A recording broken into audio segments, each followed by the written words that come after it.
share the screen.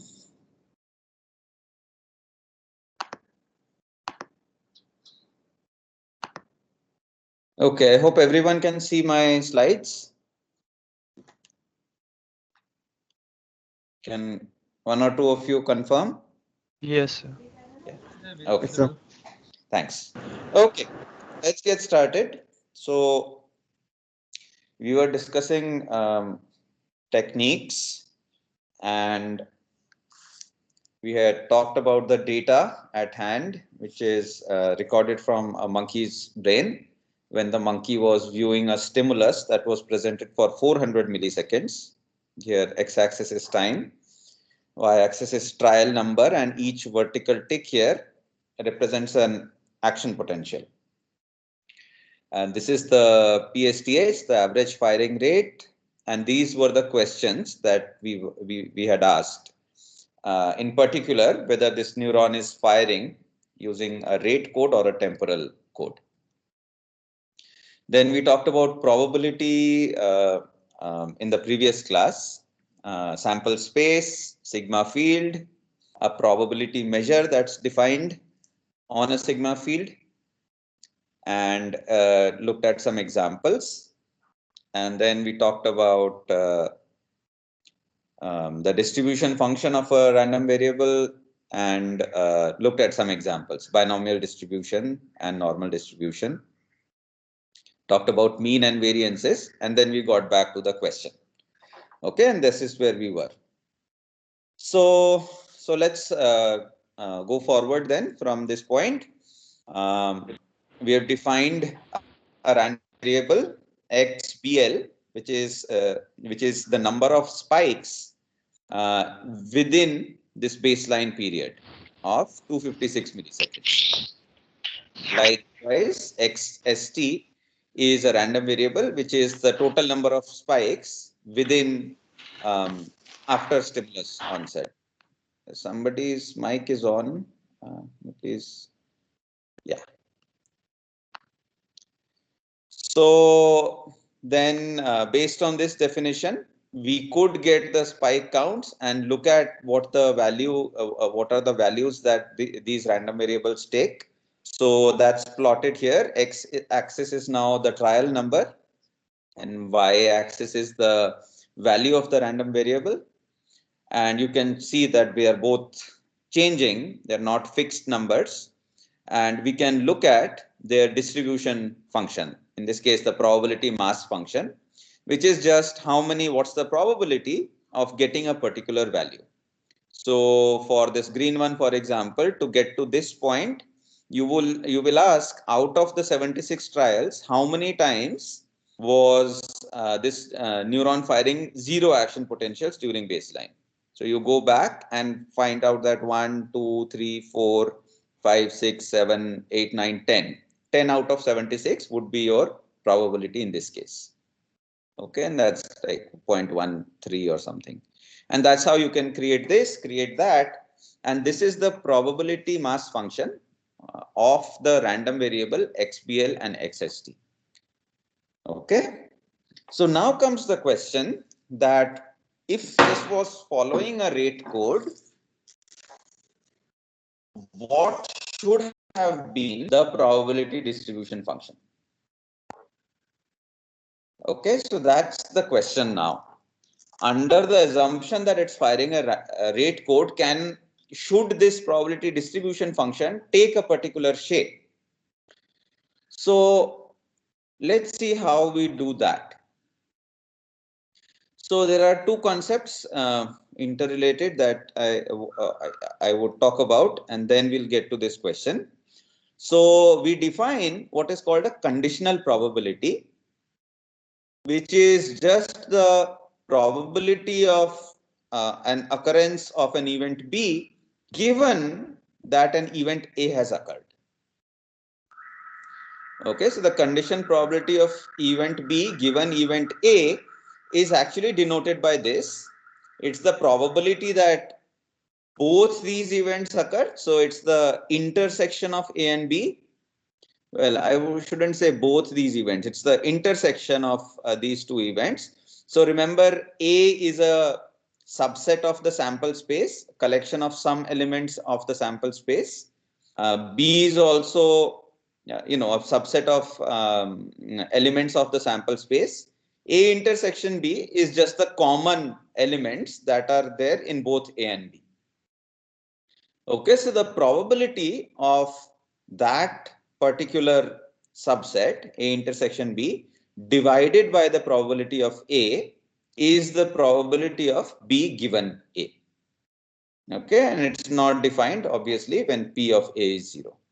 This is how we define the conditional probability, and this will come in handy in the when we talk about a way to get to the distribution function. Okay, and two events are said to be independent if P of A intersection B is just PA multiplied by PB, product of the individual events. Okay, so tell me if two events are independent, what is probability of B given A? It is PB. Huh? P of B. It's just P of B, right? Because you put P of B multiplied by P of A, and P of A and P of A in the numerator and denominator get cancelled, you get P of B. Which means if I tell you about that the event A has occurred, it has absolutely no bearing on the probability of B, occurrence of B. Hence, they are independent. Whether A occurred or didn't occur doesn't really matter. So probability of B given A is just the probability of B. Okay, so makes sense, right? That's how it ought to be, that B has no bearing on whether A occurred or not. Okay. So now let's get to the crux of the thing, which is the definition of randomness in the rate code. So here's how we are going to build this up. So I'm actually just going to set up the way we think of randomness. So let's look at that first. So suppose these events or spikes are occurring at some constant rate given by lambda. Okay, this is like our this firing rate profile that we had seen earlier. This thing. So here you would say that lambda is about more or less constant. It seems like a flattish line here. So suppose spikes are occurring at a constant rate. Now, here's one very desirable property which we'll call independent increments. This means that if we count the number of spikes in two non-overlapping intervals, then they ought to be independent. Makes sense, right? Knowledge of the number of spikes in one interval should not reveal any information about the number of spikes in a different interval. Now note that by definition, because of the refractoriness, action potentials can't be completely random, right? Because once it fires, there's some period for which it cannot fire again. But the refractory period is really very small. It's a few milliseconds probably. And the spikes are occurring on average over, once every 50 milliseconds. If the firing rate is 20 spikes per second, then they are occurring once every 50 milliseconds. So it doesn't really matter. It's almost random. This can still hold in the presence of a very small refractory period, as long as the lambda is small enough. Okay, so if it's really firing randomly, then the increments ought to be independent. Okay, this makes sense, right? Likewise, here's another property that we want, which is called stationary increments, which means that the number of spikes in a given interval should only depend on the length of the interval, but not which particular segment we are looking at. Okay, so if I increase the interval, the total number of events, total number of spikes, average would be lambda times t. That's the total number of spikes that you expect, but it shouldn't really depend on which t1 and t0 t0 to t1 you are looking at. It will just depend on delta t, which is the interval that we are looking at. Okay, so these two sound like very reasonable assumptions for a neuron that's firing randomly, independent increments and stationary increments. And here are a couple of other things that if I look at very, very small interval, let's say h, the probability of having a single spike is going to be lambda multiplied by h. So it's a small, very small number if I keep the interval very small. And the probability of having more than one spike is going to be very, very small. Okay, so you might be wondering why I'm putting this fourth one here. It's basically just for some mathematical convenience. So it can be shown that if I only start with these assumptions and nothing else, I can still come up with, just using these assumptions,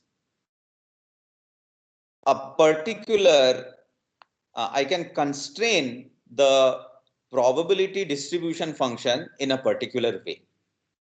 Okay, so the proof of this is actually not very hard, but it will take about like a couple of classes. The books that I have referred, Sheldon Ross has a very nice way of explaining this. So I'm going to skip the proof in the interest of time, but just keep in mind that the proof is quite straightforward, and you end up getting a particular distribution function based on only these assumptions and nothing else. And that distribution is called a Poisson distribution. Okay, so I'm not giving you a proof of this, but I'm telling you that just because based on independent and stationary increments and these two properties, you can show that the number of spikes in the interval of length t follows a Poisson distribution with the parameter lambda t, where the distribution itself is given by this formula here. Okay, so a random variable x is said to have Poisson distribution of with parameter mu if the PMF is given by this formula. So note that it's taking discrete values 0, 1, 2, 3, 4. It's not a continuous random variable, it's a discrete random variable. It takes discrete values, and it's plotted for various values of lambda here. So when lambda is 1, there's a high probability of getting 0 and 1, and then it falls down. So these are all Poisson distributions with different mu values. Sorry, here they're calling it lambda, but it's interchangeable. You can either put lambda or mu. Okay, and the mean and the variance of a Poisson distribution both are mu. Mean is also mu, and the variance is also mu. We sometimes talk about a fun factor, which is variance divided by mean, which for a Poisson random variable is 1. Okay, so any questions on this? It's a little bit, I didn't go through all the steps, but let me know if there's any confusion about this. What I'm saying is that if I assume these things, I can prove, even though I haven't not given you the proof, I can show that if the firing rate is indeed following a random it's firing randomly, then the distribution function, which I have actually estimated here, has to have a particular form, and that form is given by a Poisson random variable. Okay, so now I just have to check whether the distribution function that I got here is indeed Poisson or not. And then I'm done. Okay, so any questions on this? Everybody happy with this?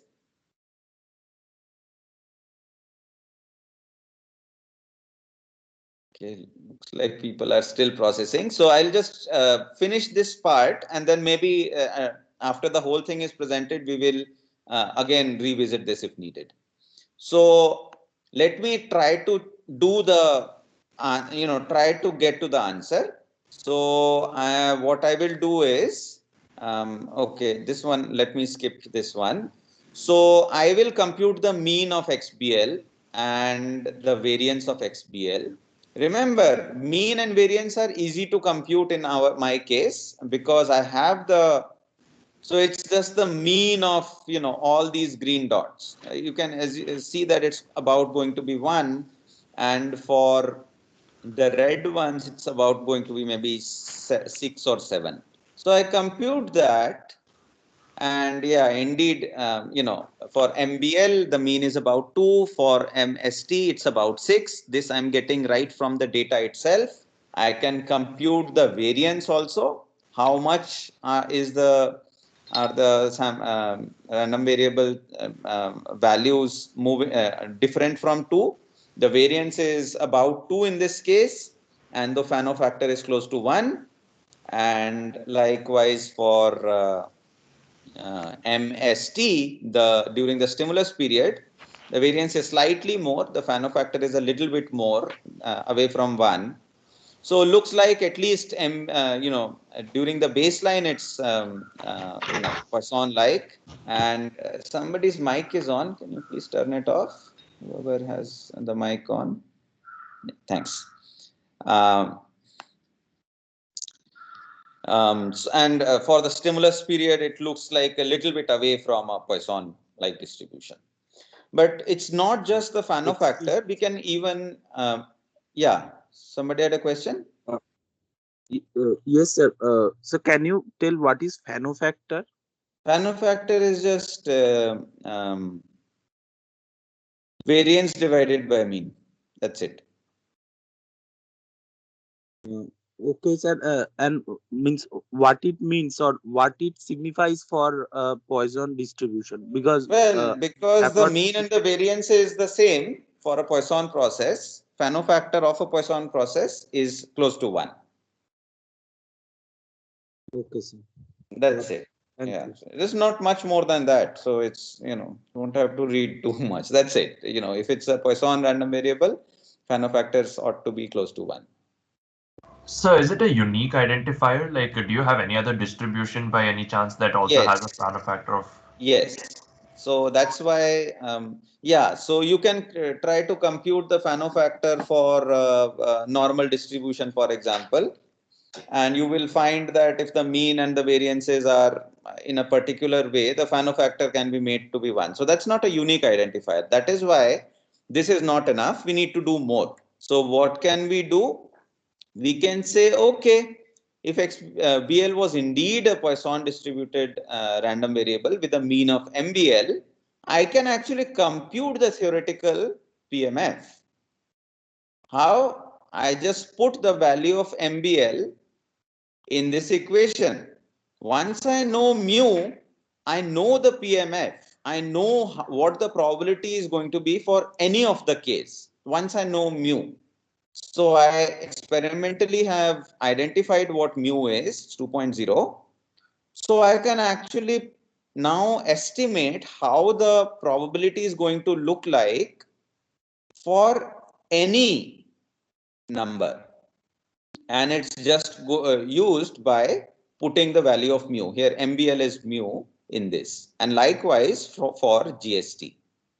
Okay, so this GBL and GST in this case are just the theoretical probability mass functions of XBL and XST, assuming that the means are given by MBL and MST, which I have computed from the data. Okay, so now this was what I had estimated. This was my estimated probability mass function. And now when I fit this value, I can get the theoretical ones. and they are given by this. And now you say, these two seem to be fitting very well.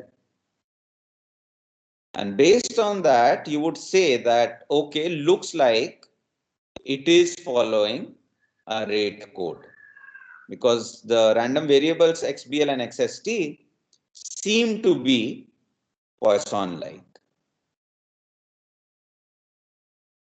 Okay, so we have actually answered the question that we started out with. Here it looks like the random variables are indeed Poisson-like. Okay, so this was, so I will do some more stuff here, but this is the crux of it. We have asked a question, we have developed the theory, and we have answered it. With some gaps, obviously. I didn't prove to you guys how it became Poisson-like. This step was a bit of a jump, going from here to the Poisson one. But as I said, the proof is not very hard. If you are really interested, you can just dig it up. It's, maybe class or two worth of work, and you'll feel very nice about it. But we have actually answered the question completely by checking the distribution functions. Okay, any questions? Sir, so for this, when we are saying that it is a Poisson distribution and it is following a rate code, so it is just because of the intervals that we choose. We say that for the given interval it is constant, so that's why it's following a rate code, right? Yeah, so see the equation that I have shown you here is, this is for spikes that are occurring at a constant rate lambda. Okay, so, and I estimated it at a place where it was more or less flat. So this assumption was valid. Now you could ask what happens in this region where the firing rate is changing so much, right? Now it turns out for a Poisson process, the one that I showed you and talked about here is a homogeneous Poisson process whose firing rate, whose rate is constant. But you can also talk about an inhomogeneous Poisson process in which lambda is a function of t. Okay, so these stochastic processes fall under, uh, well, so the processes that I am talking about here can be thought of in a more abstract way, where we talk about what are called renewal processes. Okay, and then they would include a variety of different processes with different distribution functions and so on. In the case of Poisson process, the math is fairly well defined, even if it's not homogeneous. So you can actually even do what I said with some caveats and some tricks, even in this case. It doesn't really have to be a flat line. But if it's not Poisson, then the non-homogeneous renewal process is just very hard to deal with. But non-homogeneous Poisson process, which is the simplest renewal process, is not very hard to deal with. The math for that is fairly well defined. So in other words, I could even deal with the parts where the firing rates were changing, as long as it was a Poisson process. Okay, does that answer your question? Yes. Yeah. Okay. So, in fact, let me just tell you one thing here, the part that I skipped, that, a Poisson distribution is actually very popular. It's, something that is, it's like if it's a continuous random variable, you often hear a Gaussian or a normal distribution. If it's a discrete random variable, this is equivalent to that. A Poisson random variable is, the standard distribution function that is first taught and explained and is understood in great detail and so on. Okay, so often, when you describe, like you bought a bulb and tell me the lifetime of the bulb, when it can, go bad and things like that. These are things that fail after some time, or there's some flaw which is sort of random, so that you can't really predict when it's going to go bad. Those kind of events are often modeled as Poisson distributions. And this is interesting here. You can show that a Poisson distribution is what you end up getting as an approximation to a binomial distribution which satisfies this property. Okay, so essentially what you are saying here, if you think about what we had talked about also in the previous class, suppose you divide up your I'll just come here, sorry, this one, yeah, divide up your intervals into very small bins, let's say 1 millisecond bins. Okay, so within those 1 millisecond bins, the probability of having a spike is 20 by 1000, right? So it's firing about 20 spikes per second. So in a 1 millisecond bin, it's going to be 20 by 1000. So a very small number. So what this thing here says, that if I chop up the interval into very small bins, so essentially I'm now having a binomial distribution of sorts where n becomes very large and p becomes very small, such that the product is some constant value, then essentially it's like flipping a coin whose probability of heads is p. Okay, so you flip a coin whose probability of heads is p, and if it falls head, you put a spike, otherwise you don't put a spike. And you do that for each of the intervals. Okay, so coming back here, this is a bit hard, so please pay attention here. I have divided up into small bins, 1 millisecond bins. The probability of having a spike in any of the bins is 0.002. It's 20 by 1000. Sorry, it's 0.02. So I flip a coin in which the probability of having heads is only 0.02. So in most of the times there won't be a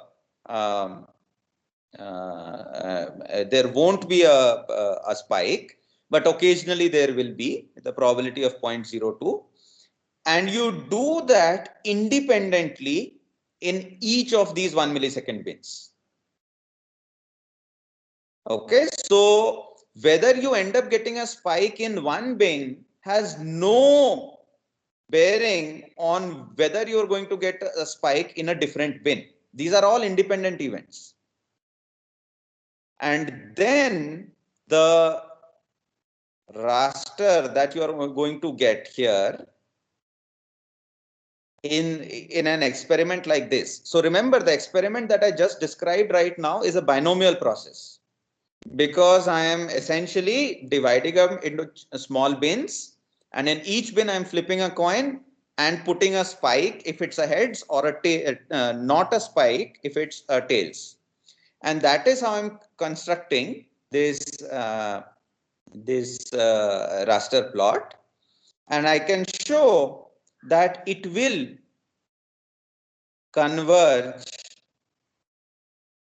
to a Poisson random variable with a lambda given by n multiplied by p.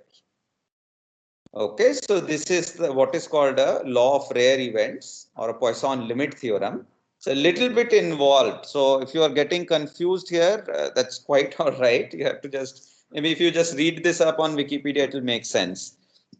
But basically, you can always think of a Poisson approximation, Poisson process, as an approximation of a binomial distribution with some circumstances. So as explained in this binomial way of generating this spike train, that if you take any interval and do this flipping business and get some spikes, ones and zeros and so on, it will have no bearing on what you do in a different interval.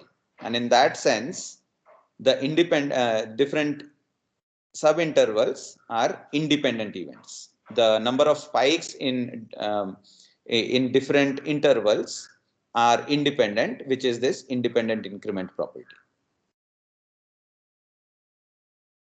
Okay. So Sir, I'm hoping this is sort of go ahead, go ahead. in a practical sense, how do we decide how small our interval should be? Well, so practically in this, you don't want to, so basically if you may, if you are doing a binomial approximation in which you are just flipping a coin, right? So you can only put either 0 spikes or 1 spike. This is when you are just flipping a coin and saying I'm going to put a spike or not. So basically what I am saying is that the interval has to be so small that the probability of having 2 spikes is negligible. It is actually just same as this thing here. The probability of having a more than 1 spike is extremely small. So when you are looking at 20 spikes per second, then 1 millisecond is fine because it's 20 by 1000, 0.02. So the probability of having 2 spikes in that interval is like 0.02 multiplied by 0.0. It's a very, very small number. So 1 millisecond is fine.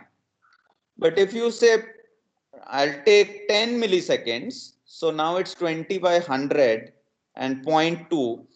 So occasionally in a 10 millisecond when you will have 2 spikes. And if you take 100 milliseconds, then it just won't work because it will have many spikes.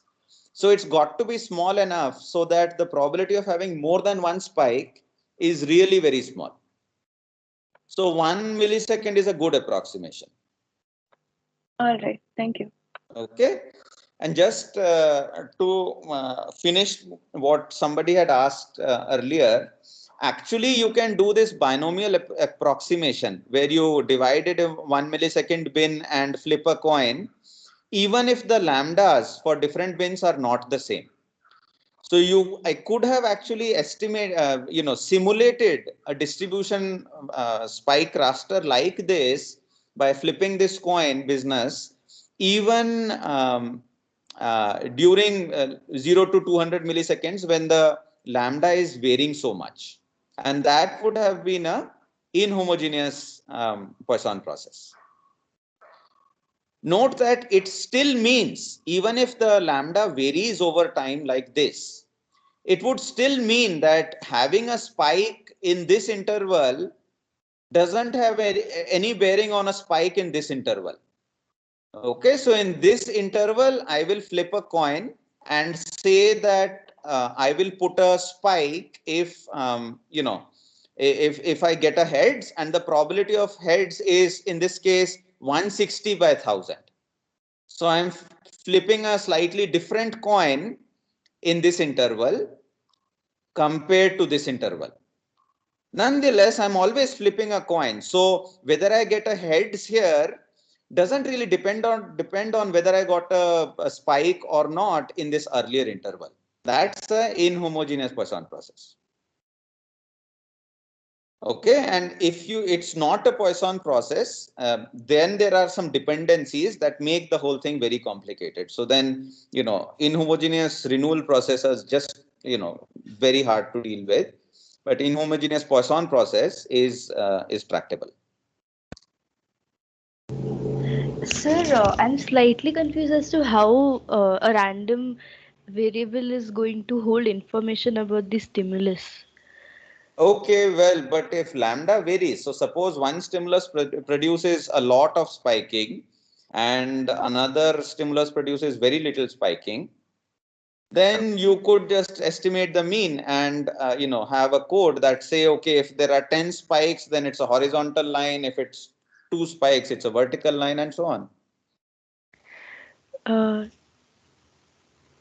So in that case, the type of Poisson distribution is going to change depending on the kind of Lambda is stimulus. going to change, yes. So like for example, even in this case, even though it's Poisson like even in the baseline and the stimulus, you could test whether there is a stimulus present or not by estimating the lambda. And you can put some threshold and say that, okay, if lambda is less than 4, then there is no stimulus. If it's greater than 4, then there is a stimulus. Because lambda during baseline is 2 and lambda during stimulus is 6. That's, the mean. Okay. So just by, even in this case, I can put some threshold and say that if it's more than that threshold, then there is a stimulus. If it's less than that threshold, there is no stimulus. And in fact, this will bring us to signal detection theory, where you detect whether there is a signal or not. And that's a whole new field in itself, which we won't cover in this class, but that's how we would do it. So the mean actually just carries information about the presence, or for that matter, the type of stimulus. Okay, sir. And about the change in the type of distribution for a specific, like for the graph which was there, you were saying that the type of Poisson distribution can change depending on the kind of like There's spike. no, it's always a Poisson distribution. All is that is changing is lambda. Lambda. So, So like, here, for example, these are all Poisson distributions for different values of lambda. When lambda becomes pretty large, it starts looking like a normal distribution actually. You can see when lambda is 10, it's peaking at 10, and this is the probability that it will take value 0. This is the probability that it will take a value 5. This is the probability that it will take a value 10 when lambda is 10. yes, sir. So, what I was asking was, will the change in lambda be like, will that be random, or will that be something No, dependent on lambda the is stimulus? fixed. In this case, lambda is fixed because I'm looking at an interval where it's not changing. No, sir, Okay, I was so I'm, talking about the entire thing, including the green portion, the peak, and the red portion. You were saying that, like, you can have an inhomogeneous Poisson distribution with the lambda changing over time. yeah. So in that case, will that lambda change be something randomized, or will that be dependent on the stimulus? No, the lambda is something that you can estimate. This is the estimate of lambda t. Okay, this Okay. is the average number of spikes in any interval that you have computed from the data. You have already estimated lambda t, that's shown in black. There's no randomness here, you have estimated it. But mean doesn't carry that much information about the entire distribution. It's just the first moment, it's just the mean. Then you've got the variance, which is the second order moment, and higher order moments, and all these together constitute the entire probability distribution function. So given this mean, I want to know whether it is Poisson-like or not. Uh, Actually, my doubt was like, if we take different trials, so in that situation, the like the time interval, like literally starting from 150 to 406 millisecond, like the starting point of a particular lambda, like a Poisson distribution of a particular lambda, will that starting time point be randomized, or will that be uh, No, no. So again, it depends on what your question is.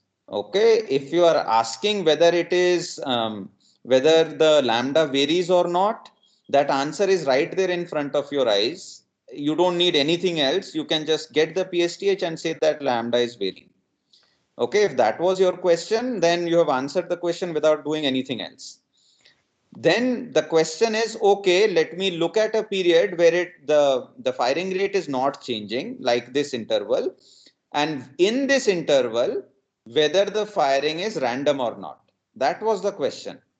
okay. Now you answer that question, you need to not only estimate the mean, which you can already do here, but find out whether after you have estimated the mean, the probability of getting a particular number of spikes, whether it follows a Poisson process or not.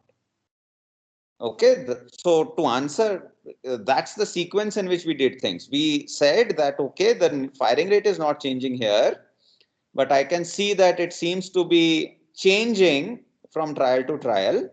So I'm going to count the total number of spikes in each trial, which I do here, and I'm going to generate a probability mass function of that. And if the firing is completely random, then whether this should have a particular structure or not. Then we developed our math a little bit more and said that, okay, if these assumptions are right, then the probability mass function should take a particular form, and that form is called a Poisson distribution, Poisson random variable.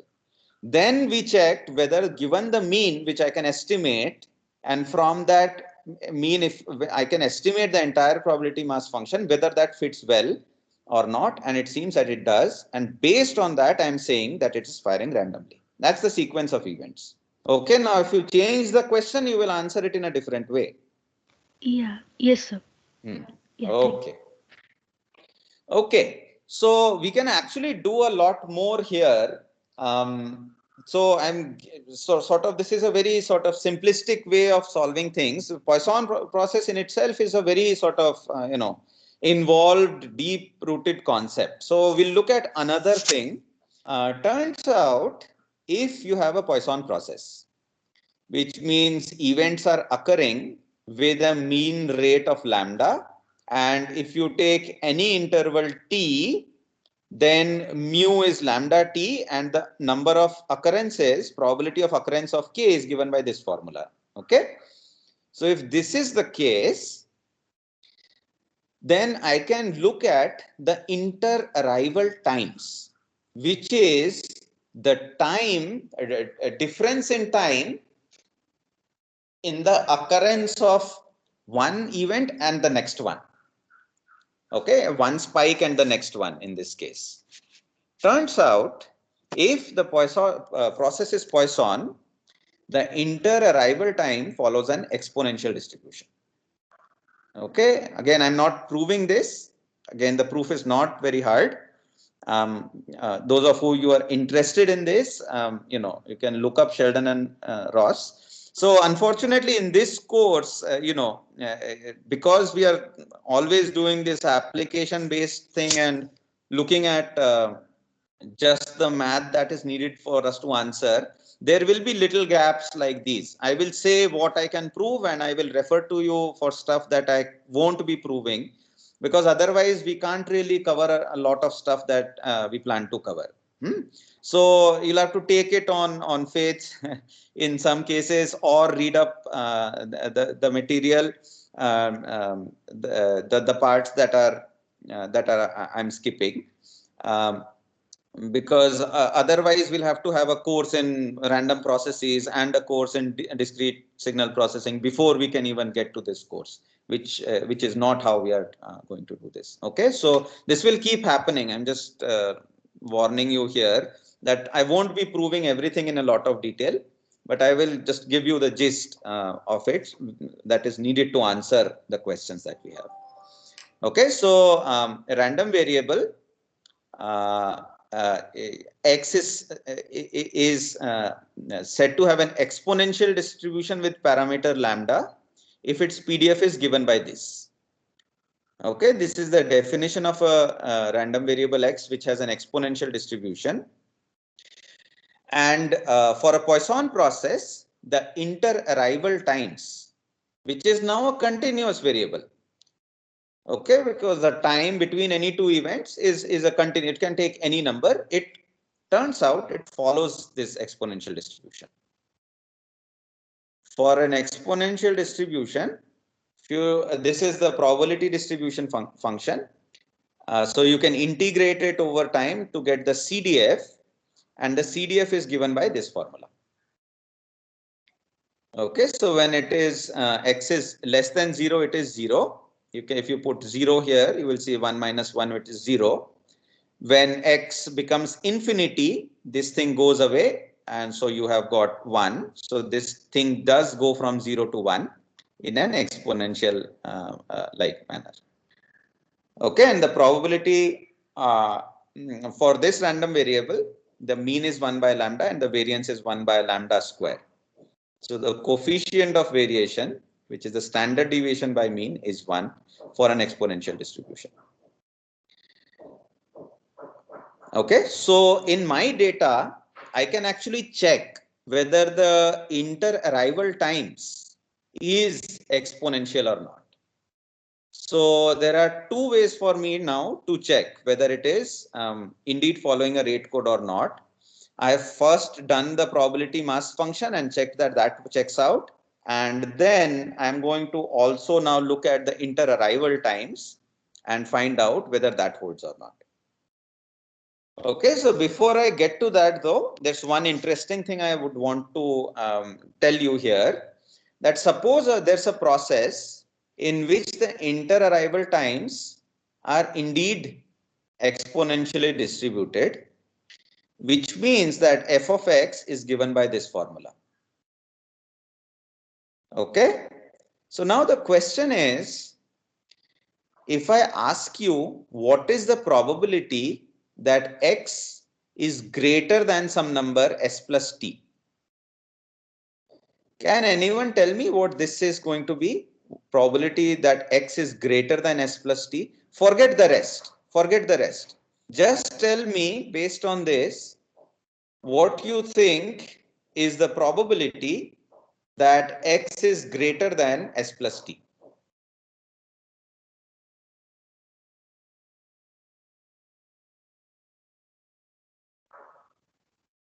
Is it that x has to be replaced by x minus s plus t? No, no. Yeah. So probably, so it's easier than that. Okay. So remember, what is f of x? F of x is just the probability that your random variable x is less than or equal to x. That's by definition the value of fx, right? So we did that in a few class, in the beginning. Yeah, here, there. F of x is just probability that x is less than or equal to x. So the probability that x is greater than or equal to x is just 1 minus fx. Right? Because, it's 1 minus the probability that x is less than x. So the probability that random variable is taking a value greater than x is just 1 minus this whole thing. So it's just 1 minus 1 plus e to the power lambda x. So it's just this, e to the power minus lambda x. That's it. That's the probability that f is greater than, probability that x is greater than x. So in this case, probability that x is greater than s plus t, so this is like your lambda here, is just e to the power minus s plus t. Okay, and if you divide, given, if you put x of x is greater than s plus t, given x is greater than t, and use the condition probability formula, you will see that in the numerator you will have e to the power minus s plus x, and then the denominator you will have e to the power minus x. In the numerator you will have e to the power minus s plus t. In the denominator you will have e to the power minus t, and it will cancel out and you will just be left with e to the power minus s, which is the probability that x takes a value greater than s. Okay, so this thing holds when x is a exponential distribution. Okay, it might be a little bit confusing here. Maybe put this as a homework, but it's not very hard. It's easy to show that if the exponential distribution, if x is an exponential distribution, then x being greater than s plus t given x is greater than t is only equal to probability that x is greater than s. This is a very important thing. So suppose you bought a light bulb. Okay, so you've got a bulb and you want to know when it's going to go bad. Okay, so I can say that, okay, if I tell you that the bulb has not gone bad in 1 year, it has worked fine for 1 year, does that make it, is the probability that it will not go bad for the next 1 year or next 6 months or whatever, is that going to be different, or is it going to depend on whether it has not gotten bad within that 1 year period? Okay, so everybody gets it, right? So I say that an event hasn't occurred in some time t. Does it matter? Is this information of any use to you to determine whether it won't go bad in the next t plus s? And if the system is memoryless, then it doesn't matter. And that is what is shown in this formula. Okay, so when I say x is greater than t, which means that it hasn't gone bad for t, so it's that random variable is the event hasn't occurred till t, and I'm asking that it won't also occur for an additional s amount of time. And turns out it's just the probability that x will take a value greater than s. It doesn't, this information that this event didn't occur till t has no significance or no importance. So it's a memoryless system. It doesn't remember what happened in the past. It stays in the present. Okay, this is involved stuff. Okay, so you'll have to think this through. This is not straightforward stuff that I'm talking here, but this is this sort of a exponential distribution has this memoryless property, and it's the only distribution, is the only unique distribution which possesses this property. This means I'm saying, so let's say I say t is 1 year and s is 1 day. So the probability that the bulb won't fuse in 1 year and 1 day, given that it hasn't fused in 1 year, is same as the probability that it won't get fused in 1 day. Okay, the fact that it hasn't fused, gone bad in 1 year has no meaning or no significance in determining whether it will go bad or not in the next day. This is a memoryless system. Okay, does that make sense?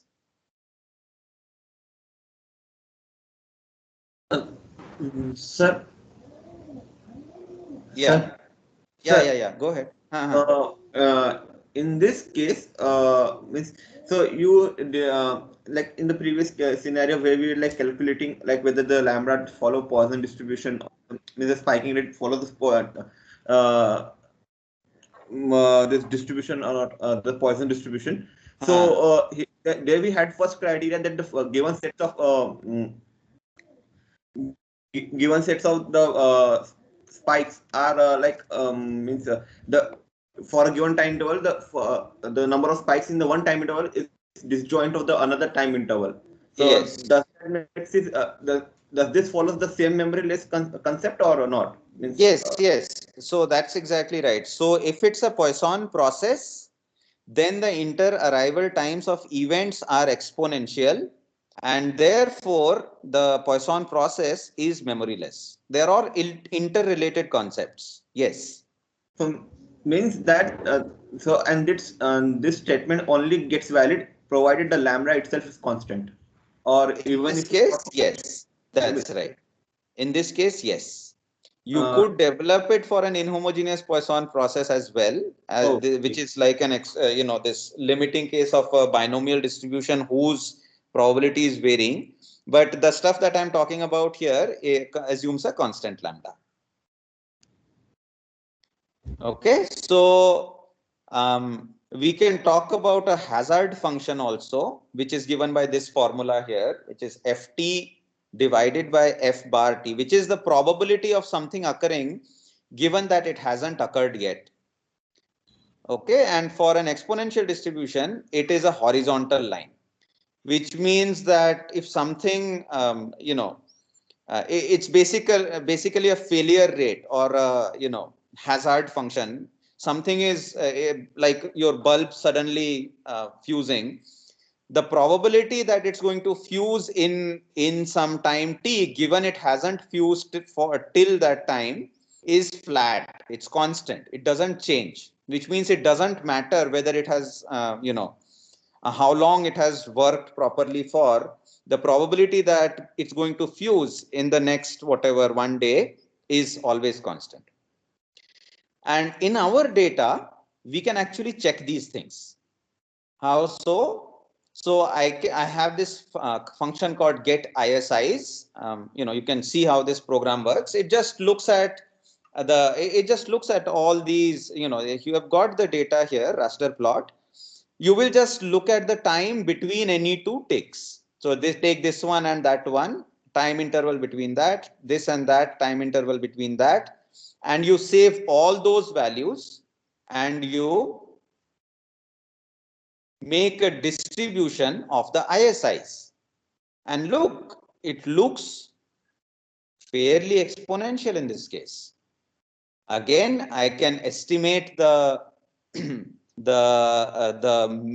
mean of the ISIs and fit the actual distribution.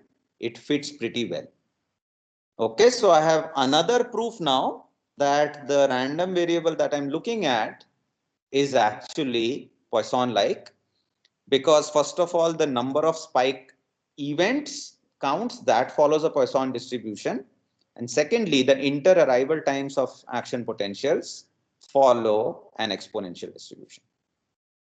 Okay, and this you can also estimate the hazard function and show that it's flat, and that's a homework for you guys.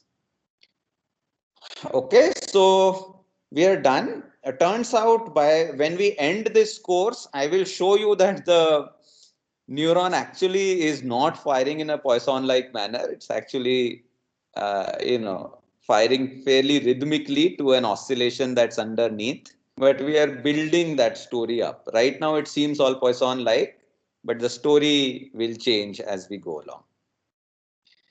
Okay, so we are done for the day. We are going a little bit slower than usual. I think it's because it's online and taking more time. But anyway, I was planning to finish something else, but we will take it at the pace at which it's going. Unless you guys want me to speed up, which I can do. Is this rate fine, or should I speed up? Any comments on that? This is fine. This is fine. Okay. All right, guys. So we are done. So I'll stop sharing and stop recording. If there are any questions, I'll take them.